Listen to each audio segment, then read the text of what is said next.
모세와 유일의 신교, 프로이트의 유산, 해답보다 질문을 더 많이 제기한 작업. 1914년 프로이트는 미켈란젤로와 모세를 출간했는데 저 유명한 조각상의 특이한 세부 장식에서 영감을 받은 정신분석적 연구였다. 프로이트가 죽기 몇 달 전 출간된 모세와 유일의 신교는 토템과 타부, 환상의 미래를 발전시킨 것인데 그는 모세 사례에서 기독교의 희생적 차원과 더불어 기독교의 머나먼 기원을 보았다. 이 글의 결론은 모세가 유대인이 아니라 히브리인들에게 아텐 숭배를 강요한 이집트인이라는 것이었다. 본문 찾아보기. 모세는 이집트 귀족이었다. 유대 민족의 해방자이자 율법의 제창자이며 가장 위대한 아들인 모세가 사실은 이집트 출신이라고 주장할 때 프로이트는 특히 자신이 유대인 중 한 사람일 경우 그 주장이 대담한 것임을 알고 있었다. 프로이트는 모세라는 이름의 어원이 이집트임을 보여주는 언어학적 논증을 제시한다. 랑크의 작업 중 영웅산 탄생의 신화의 도움을 받아서 모세의 탄생이 영웅의 기원에 관한 신화와 비교한다. 영웅은 대개 최고 귀족인 부모의 아이이며 아버지에 의해 죽음을 선고받는다. 그러나 비천한 사람들에게 되어 성장한 후 아버지에게 복수하고 승리를 거둔다. 그렇다면 갑자기 모든 것이 분명해진다. 모세는 전설이 그를 유대인으로 바꾸어 놓도록 계획된 이집트인, 아마도 귀족이었을 것이다. 보통 영웅은 삶의 과정에서 비천한 출생을 뛰어넘는 데 반해 인간 모세의 영웅적 삶은 고위층의 지위에서 내려와 이스라엘 백성의 수준으로 전락하는 것으로 시작되었다. 모세가 이집트인이라면 히브리인들에게 강요된 아텐 숭배. 귀족 출신의 이집트인이 외국인 이주자 집단의 우두머리가 되고 그들과 함께 고향을 나서도록 만든 동기는 무엇일까? 프로이트가 보기에 모세는 이집트에 정착한 히브리인들이 자신의 종교로 개종하기를 원했을 확률이 높았는데 그것은 유일신교였다. 기원전 1375년 왕위에 오른 파라오 아케나텐이 도입한 종교는 강력한 아몬 숭배를 떠나서 태양신인 아텐을 숭배하도록 이끌었는데 태양을 물질적 대상이 아닌 고유하고 보편적인 신성한 존재의 상징으로서 숭배한 것이었다. 후에 억압받던 사제들이 반란을 일으켜서 아텐 숭배를 폐지하고 모든 흔적을 지워버렸다. 아텐 숭배와 유대 종교는 많은 공통점이 있다. 마술과 관련된 모든 것의 배제, 아텐이 둥근 원반의 상징적 형태를 제외하고는 어떤 표상도 없다는 점. 모세는 이집트의 풍습인 할례를 히브리인들에게 강요하였으며 이를 통해 자신의 이집트인 혈통의 연속성을 강조하려고 했다. 여기서 잠깐 쉬어서 보시죠. 네. 프로이드의 발상이 얼마나 대담한 발상인지 좀 우선 좀 여러분 느낌을 좀 듣고 가죠. 네, 프로이드는 유태인인데 유태인들이 가장 위대한 인물이라고 하고 있는 모세를 에집트인으로 바꿔놓았죠. 이 발상이 여러분들에게 어떻게 느껴져요? 저는 너무 대단한 것 같아요. 이게 맞다 틀리다를 떠나서 이때가 전시 상황이잖아요. 예. 그 어차피 히틀러 쪽에서도 환대를 못 받는데 이 유태인이 지금 핍박을 받을 그 시기에 유태인 지금 변절자라는 소리를 듣는 이런 상황까지 갈 거를 분명히 알고 있고 또 기독교 측에서도 얼마나 난리가 나겠어요. 그런데 나는 그런 거랑 상관없이 정신분석자로 학자로서의 그 신조이 맞다 틀리다를 떠나서 나름의 신념이라고 생각하고 밀어붙인 그런 글이라고 생각해가지고 이게 전체 프로이트 글에서의 중요성을 떠나서 야 프로이트는 정말 대단한 사람이구나라는 게 막 느껴지는 것 같아요. 그래요. 또 우리 목사님 어떻게 생각을 하세요? 그래서 그 프로이트 책을 제가 찾아서 봤거든요. 예. 다른 거 봤고 앞부분에 이제 그 뒤에 본격적인 이야기 나오기 전까지 왜냐면은 이제 그 모세가 이집트라면 하고 전제를 깔아놓고 해야지 그 다음 이야기가 이제 프로티 얘기가 전개가 돼가는데 그렇죠. 네, 그 이야기가 전개돼 가는 동안 굉장히 많은 페이지를 할애해가지고 자기가 말하는 것이 얼마나 타당한지에 대했는데 근데 이야기를 좀 보니까 그 절대로 모세가 이집트인이라고 주장하는 게 아니라 그렇게 해야지 이야기가 하기가 좋다 이런 이야기더라고요. 그렇죠. 어떤 가정을 통해서. 예. 그런 한편으로 보면은 그 프로이트가 있을 때 가지고 있었던 어떤 그 고고학이라든지 뭐 신학적인 그런 것들은 아직까지 다 요즘 그 가지고 있는 자료들이 다 없는 상태에서 이제 봤다고 보는데 그 프로이트가 모세를 이집트인이라고 부를 수 있던 거는 어떻게 보면은 신학에서도 그렇게 보기도 하거든요. 왜냐면은 이집트 프로이트가 젖먹이 태어나서 얼마 되지도 않아가지고 그때부터 이집트인에게 살았기 때문에 그 모세가 가지고 있었던 정체성이라는 것은 자체가 원래는 이집트인으로서의 정체성을 가지고 살았다는 거죠.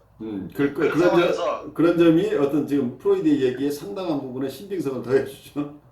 예, 그렇게 보면은 그 말을 예를 들면은 뭐 지금 미국에서 태어난 아이들이 네가 미국인이냐 한국인이냐 물었을 때 걔네들은 100% 미국인이라고 말하고 태어난 애들은 한국인이라 안 그러고 있고 그리고 실제로 사고 구조라든지 생활 패턴 자체도 한국하고는 다르다는 걸 우리가 알 수 있어요. 근데 생긴 게 비슷하다 해가지고 얘네들은 한국인이라 하고 대해버리면은 일단 가치관이라든지 문화적 갈등을 겪을 수밖에 없는 상황이니까 모세도 어떻게 보면은 그런 면에서 보면은 나이가 40이 될 때까지 왕궁에서 자랐다는 것은 결국은 모세의 정체성이라든지 삶의 패턴이라든지 그리고 실제로 그 당시에 그쪽 지역의 외모는 또 그 비슷한 것들도 있었거든요. 이제 그런 게 있었기 때문에 뭔가 모세에게 그 자극이 되기 전까지는 이름부터 원래는 그 모세가 모세는 원래는 그 주위시가 아니라 원래는 레위인이거든요. 레위인인데 모세가 가지고 있는 그 이름 자체가 그 이스라엘 사람들의 이름이 아니라 원래부터 그건 이집트의 이름이거든요. 예. 이집트 사람의 이름이지 절대로 그 유대인이나 레위인의 이름이 아니거든요. 그러면은 이름부터 모세는 이미 이집트 사람으로서 정체성을 가지고 있었기 때문에 그럼 그 프로이트 입장에서 보면은 그런 모세를 그 자꾸 유대인 내지는 레위인으로 보고 자꾸 이야기하지 말고 이집트 사람이라고 놓고 한번 보자 이렇게 했을 때 오히려 모세를 더 심리적인 변화를 더 정확하게 이해할 수 있는 그런 어떤 시작점이 된다고 보거든요. 그렇게 보면은 틀에 박혀 있는 그런 보수적인 그런 생각에서 벗어나서 어떻게 보면은 좀 더 실질적인 이야기로 접근해 나갈 수 있는 가능성을 프로이트가 얹어줬다고 그렇게도 생각됩니다. 그런 면에서 보면은 이 모세에 관한 이 프로이트 이야기는 단순하게 종교적인 문제가 아니라 어떤 말 그대로 분석 심리 사이코애널리시스에 대한 이야기로 봤을 때는 프로이트 자신도 그쪽으로 보면은 타당성이 있다 이렇게 주장하거든요. 굉장히 어떤 지금 목사님 얘기하는 게 굉장히 타당성이 있는 얘기를 하고 계시는 거죠. 정신 분석적인 측면에서 보았을 때 그리고 어떤 그렇죠. 아이덴티티라는 입장에서 볼 때 혈통적으로 어느 쪽 혈통이냐를 떠나서 모세는 에집트인으로 교육받고 그 에집트인 사회에서 살아왔다고 하는 거죠. 네, 그렇죠. 그리고 그 공주 역사적인 이야기도 그 공주가 원래는 파라오가 자기 아들을 파라오로 만들기 왕으로 만들기 위해서 정치적인 경쟁 상태에 있었기 때문에 그 공주가 모세를 그냥 키운 게 아니라 왕이 될 만한 사람으로 키웠기 때문에 철저하게 이집트인으로 키워왔다는 것은 그건 분명한 사실이거든요. 그걸 우리가 염두에 두고 우리가 사실은 모세가 그 이스라엘의 민족의 지도자가 되었던 것을 보면은 이게 가능한 이야기인가 하고 우리가 접근해 볼 수 있는 그런 이야기야. 그런 면에서 보면 충분히 가능한 이야기지. 어쨌든 다방면에서 볼 수 있는데 우선 여기서 놀라운 것은 프로이드의 어떤 상상력, 대담한 어떤 가정 자체가 보통 사람은 함부로 가정하기 어려운 것을 가지고 들어와서 굉장히 많은 논의를 할 수 있는 어떤 중요한 첫 단추를 지금 꿰고 있는 거죠. 이렇다고 한다면 우리는 어떻게 볼 것인가 하는 것이 많은 사람들에게 많은 상상력과 많은 생각과 정서를 불러일으키는 이런 계기를 만들어준 거죠. 그래서 이게 사실 여부를 떠나서 아주 대담한 기획이죠. 많은 사람들로 하여금 여기에 참여하지 않을 수 없도록 만들어내는 강력한 파워를 가지고 있죠. 이 논쟁을 불러일으키는데 이게 파괴적인 논쟁이라고 할 수 없는 거죠. 모두가 탐구해볼 만한 그리고 함께 논의해볼 만한 어떤 중요한 이슈를 제기를 했는데 사람들이 흥미진진하게 여기에 빠져들도 몰입하도록 하는 어떤 그런 커다란 힘을 보여주고 있다고 생각이 돼요. 근데 저기 한편으로 보면은 이제 프로이트가 모세를 이제 이집트인이라고 끌고 나가기 위해서 여러 가지 이야기하는 거 보면은 그 어떤 거는 그 상상력에서 나오지만 어떤 거는 자기 이야기가 맞도록 하기 위해서 예, 말하자면 성경 이야기라든지 고고학적 이야기를 조금 편집했다는 느낌도 들거든요. 그러니까 이분은 프로이드의 아주 독특한 어떤 파워풀한 글쓰기 방식인데 이분은 굉장히 설득력이 있어요. 퍼슈에이시브하기 때문에 아무리 틀린 얘기도 프로이드의 입을 거쳐서 여러 가지 논리가 동원되면 거의 다 믿을 만한 것으로 이렇게 변해요. 그런데 여기에는 사실은 사실관계는 굉장히 희박한 것들인데도 굉장히 논리적으로 접근하기 때문에 사람들이 깜짝깜짝 놀래고 논박을 하기가 굉장히 힘들게 하는 그런 힘을 가진 그런 글 쓰는 탤런트를 가지고 계신 분이에요. 그 논리적인 힘이 굉장히 우선 이분이 논리성을 갖추고 있고 그리고 다른 이들을 설득할 수 있는 어떤 문장력을 가지고 있어서 아마 당대 최고의 어떤 웅변가이자 어떤 문장가라고 볼 수 있겠죠. 상도 받았잖아요. 네. 게테 문학상. 게테 문학상을 수상을 했죠. 아 진짜예요? 예, 예. 함부르크에서 주는 게테 문학상을 수상하신 분이에요. Beautiful writer. 야, 이 사람은 대단하구나. 파운데이션으로 가면 굉장히 허약한 파운데이션을 가지고 있고 역사적인 거나 고고학적인 거나 아직 뒷받침이 되어 있지 않은 것들인데도 이분이 주장하는 것은 굉장히 파워풀해요. 그래서 사람들이 논박하기 어려울 만큼 그런 설득력을 가지고 있다는 게 프로이드의 특징이에요. 야훼 숭배, 원시적인 신으로의 회귀, 성서 이야기에서 히브리인들은 탈출한 이후 약속된 땅에 이르기 전 어느 시점에서 바알 신과 유사한 원시적으로 무시무시한 신적 존재인 야훼 신을 숭배하기로 결정했다. 프로이트는 이집트인 모세는 반란을 일으켜 그가 도입했던 이집트 종교를 폐지했던 히브리인들에 의해 살해되었다고 주장하는 구전을 빌어 이를 설명한다. 역사가인 에르스트 젤린에 의하면 이러한 구전은 이후 모든 메시아적 기다림의 바탕이 되었다. 정신분석에서 왜곡 전치, 어떤 것을 다른 곳에 놓아두기로 알려진 현상을 토대로 프로이트는 우리가 부인하려 애쓰는 것이 결국 변형된 방식으로 다시 출현한다는 것을 보여준다. 그는 이러한 개념을 모세 종교가 다시 출현하는 것에 적용시킨다. 모세는 그의 백성에게 살해되었는데 자신의 종교를 받아들이도록 한 권위에 대한 반란의 결과였다. 황금 송아지에 대한 경배와 그에 대한 모세의 경로가 나온 성서 이야기. 이집트인 모세는 원시적이고 무시무시한 신인 야훼보다 더 영적으로 고양된 신의 표상을 제공하였다. 전능하면서도 만물을 사랑하고 제의적이고 마술적인 모든 것을 혐오하고 인간들에게 진실과 정의를 삶의 최고의 목표로 제시하는 모든 세계를 포괄하는 유일한 신적 존재의 개념. 모세를 살해하고 그의 신을 거절했음에도 불구하고 모세 교리의 전통은 수세기에 걸쳐 살아남았는데 그것은 아마도 출애굽 때 모세를 수행했던 매우 교화된 이집트인들의 직계 후손인 레위 사람들 덕분이었을 것이라고 프로이트는 주장한다. 모세, 그의 백성, 그리고 유일신교. 종교의 발생에서 억압된 것의 회귀. 오스트리아에 있는 동안 출간을 걱정하고 가톨릭의 보호를 잃어 정신분석이 금지될 것을 우려하였다. 런던에 가서는 이 점에 대해 자유롭게 느꼈다. 독일의 오스트리아 침공 이후 카톨릭도 믿을 게 못 되는 것으로 드러났기 때문이다. 잠재기와 전승. 모세의 교리는 어떻게 다시 부상하게 되었을까? 우리에게는 잠재기가 있는데 그것은 심리적 외상과 증상의 출현 사이에 임상적으로 관찰될 수 있다. 종교의 역사에서 모세 종교로부터 변절과 훨씬 이후에 유대의 유일 신교의 부활에서 이와 유사점을 찾을 수 있다.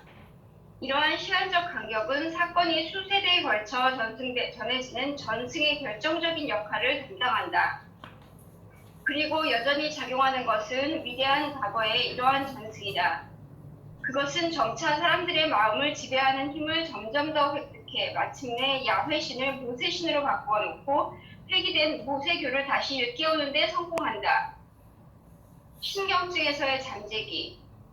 신경증은 아동기의 첫 5해 동안 일어난 외상성 여기 우선 여기 넘어가기 전에 우리 목사님 도움 말씀을 좀 드려야 될 것 같아요.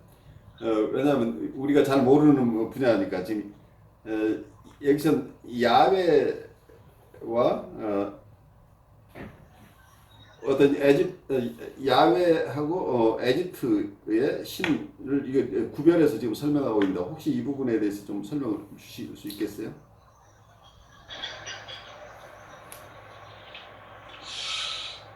근데 이게 그 야훼 신이라는 자체가 저기 원래 그 히브리인의 신이 야훼인데 그거에 이제 원래는 이름이 안 밝혀져 있던 신이죠. 근데 히브리인들의 신이라고 하는데 그 이름을 그렇게 붙여놓은 건데 지금 그 모세 이전에 그 이집트 왕조가 있었거든요. 네. 그 모세 이전의 왕조는 그 성경에 보면 요셉과 관련된 왕조거든요. 근데 그 왕조에 있었던 사람들은 모세 때의 왕조하고는 민족이 다른 민족으로 알려져 있습니다. 그래서 요셉 시대의 그 창세기 나오는 요셉 시대의 왕조는 말하자면 히브리인과 같은 계열인데 히브리인 자체가 어느 특정한 민족을 말하는 게 아니라 유목 민족들, 북방에서 내려왔던 유목 민족들을 다 히브리인이라고 불렀었거든요.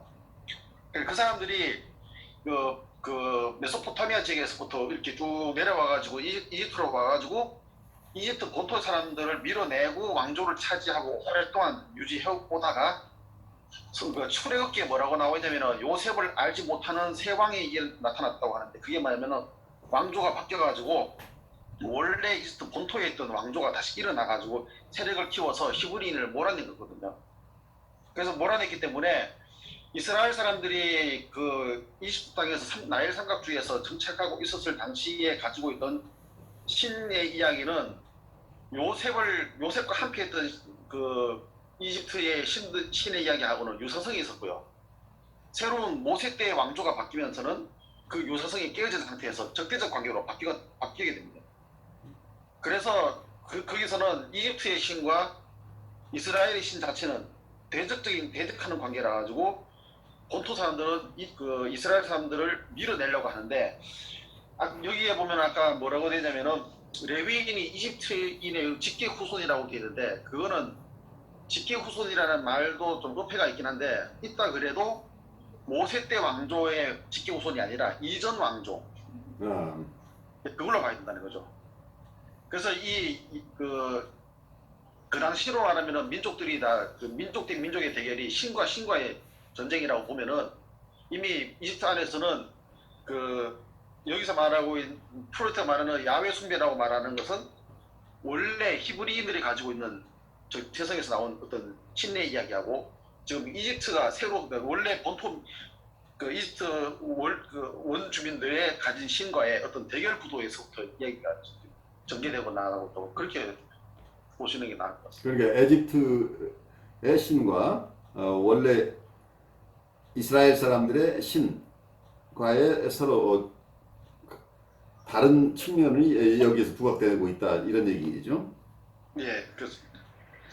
그래서 모세가 원래는 건져내었다 그런 뜻이잖아요. 물에서 건져내었다 이런 뜻으로 모세가 그 당시에 이제 그 그러니까 그 이스라엘 사람들이 아이를 낳으면은 그 강에다가 버렸는 이유가 뭐냐면은 그냥 단순히 익사시키는 게 목적이 아니고 이집트 신 중에 하나가 악어였거든요. 그러니까 악의 희생 제물로 바치도록 만들어서 그것을 아이를 죽이는 게 목적이 아니라 이스라엘 사람들에게 너희의 신들은 우리의 신들한테 굴복한다. 이걸 보여주는 그런 어떤 신과의 전쟁에 대한 구도로 끌고 나갔던 그런 사건인데 그 모세가 거기서 건져되었다라는 자체는 뭐냐면 이야기 자체가 여기서 이집트의 신이 야훼 신을 이기지 못했다라는 이야기로 시작되는 그런 이야기거든요. 네.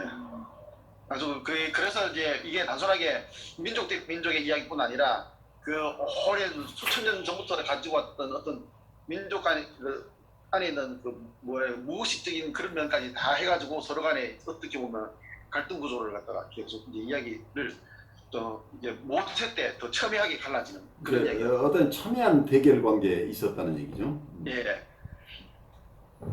그리고 그 밑바닥에 깔려 있는 것도 희생 제물이라는 개념, sacrifice라는 것도 이 종교 의식들과 관련되어 있는 것들이겠죠. 예, 그렇습니다. 제가 멕시코 여행을 한번 갔었는데 멕시코에 거기에 그 신전이 거의 피라미드죠. 피라미드이 있는데 거기에 그 당시에 기원전에 만들어진 이런 피라미드 속에 그 당시에 영이라는 과학적인 그 수학을 쓸 수 있었던 민족이 있었던 것 같아요. 그 지배 계급은 벌써 제로라는 개념이 있었다고 하는 것으로서 봐서는 굉장히 어떤 과학적인 두뇌가 있는 분들은 이분들이 그 당시에 어떤 방위나 이런 것 동서남북을 정확하게 알고 멀리 떨어져 있지만 왕이 있는 곳에서는 다 소리를 들을 수 있도록 하고 한쪽에서는 희생 제물을 바치는 곳을 만들어 놓고 거기선 또 희생될 대상끼리 격투를 벌이는 장소도 있고 이제 이런 것들 고대 어떤 희생 제물을 바치는 그런 예식을 갖춘 그런 문화가 있었던 것이 지금도 그 유적이 그대로 남아 있는 걸로 봤을 때 우리가 그러니까 sacrifice라고 하는 것은 인류가 진화 발달해 오면서 여러 문명 속에 숨겨져 있었던 것 같아요.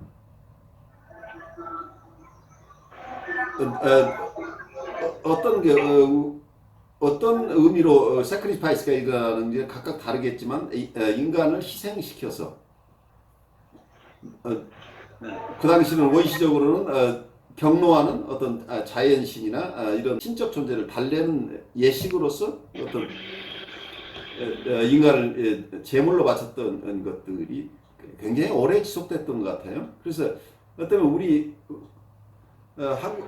국내도 심청이 얘기를 들으면 인당수 얘기가 나오죠. 그것도 용왕을 달래기 위해서 풍랑을 잠재우기 위해서 뱃사람들이 처녀를 인신공양으로 사용했다는 얘기죠. 그래서 이 속에는 정말 많은 얘기들이 숨겨져 있는데 조금 더 프로이드가 일어난 엄청난 큰 주제를 가지고 논의를 시작하고 있는데 이분은 굉장히 설득력이 있기 때문에 마치 히스토리컬한 얘기를 하고 있는 것처럼 이렇게 논의를 이끌고 가죠. 거기에다 신경적 이론을 여기에 같이 접목을 시켜요. 어떤 잠재기 이론, 뉴로시스, 우리가 아이들이 보통 자랄 때도 우리의 인간 발달 과정에서도 보통 사이코 섹슈얼한 쪽에서 구강기, 그 다음에 학문기, 그 다음에 남근기가 지나서 보통 학령기가 되는 6살이 지나면서부터 한 12살까지가 보통 잠재기라고 그러죠. 이런 잠재기라고 하는 개념 그 뒤에 다시 퓨버티 피어리드 사춘기가 되면서 이때 이제 사이코 섹슈얼한 쪽에서는 가장 성숙한 단계로 간다 이제 이런 개념인데 여기 있는 잠재기 이게 또 신경적 이론과 관련해서 이 잠재기 이론들이 나중에 잘 활용되고 있는데 어쩌면 인간 발달과 히스토리컬한 민족이나 종교의 발달 과정까지도 다 어떤 등치시켜서 이번에 논의를 병렬로 해나가죠. 그래서 이번에 어떤 그 이매지너티브 파워는 굉장히 다른 사람이 흉내내기 어릴 만큼 큰 스케일로 전개되고 있다고 느껴져요. 그래서 우리 인간 사이키와 우리의 민족의 발달 과정, 아니면 각 인간의 발달 과정, 어떤 종교의 발달 과정 이런 것들을 어제 일관되게 어떤 하나의 통일된 방식으로 설명해 내려고 하는 노력을 하고 있죠.